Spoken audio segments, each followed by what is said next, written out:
అంతా right side ఉన్నాం, right issue మీద మాట్లాడుతున్నాం. దీన్ని ఖచ్చితంగా ఎవరి స్థాయిలో వాళ్ళు, ఏ లెవెల్లో ఉన్న వాళ్ళు ఆ లెవెల్లో ఈ ఇష్యూని అడ్రస్ చేయాల్సిందే, మాట్లాడాల్సిందే. అనుభవజ్ఞులు కూడా బయటకు వచ్చి వాళ్ళ అనుభవంతో మాట్లాడాలి. గతంలో తుమ్మల నాగేశ్వరరావు గారు, కడియం శ్రీహరి గారు తెలంగాణ ప్రాంతం నుంచి మంత్రులుగా పనిచేసిన వాళ్ళు ఉన్నారు. కోదండరామ్ గారు లాంటి వాళ్ళు, చాలామంది ప్రొఫెసర్లు తెలంగాణ ఉద్యమంలో ఉన్నారు. సాగునీటి రంగ నిపుణులు చాలామంది ఉన్నారు.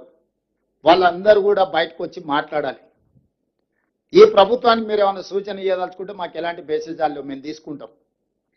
ఇంకా ఏమైనా బెటర్గా మేము పర్ఫామ్ చేయాలంటే మీ వైపు నుంచి ఏమైనా అడ్వైజ్ ఉంటే ఎనీ ఎక్స్పర్ట్, మాకేం అభ్యంతరం లేదు.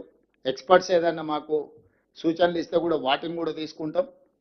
అందుకోసమని ఈరోజు ఈ సమావేశాన్ని ఏర్పాటు చేసి ఇది ఒక అవగాహన సదస్సు.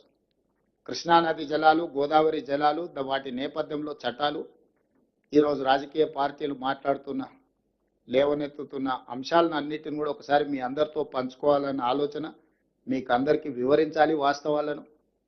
ఈ వాస్తవాలను వివరిస్తే ప్రజలకు కూడా మీరు వివరించగలుగుతారని ఒక ఆలోచనతోని సంబంధిత శాఖ మంత్రివర్యులు ఉత్తమ్ కుమార్ రెడ్డి గారు ఏర్పాటు చేసినందుకు, ఈ అన్నిటిని పర్యవేక్షించిన ఉప ముఖ్యమంత్రి వర్యులు బట్టి విక్రమార్క గారికి ఇద్దరికి అభినందనలు తెలియజేస్తూ మీ అందరి దగ్గర సెలవు తీసుకుంటున్నాం మిత్రులారా.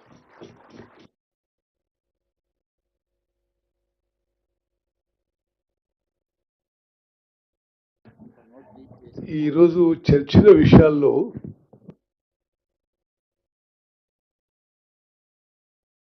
ఓకే, మహేష్ గౌడ్ గారు మాట్లాడతారు. గౌరవ ముఖ్యమంత్రి గారు,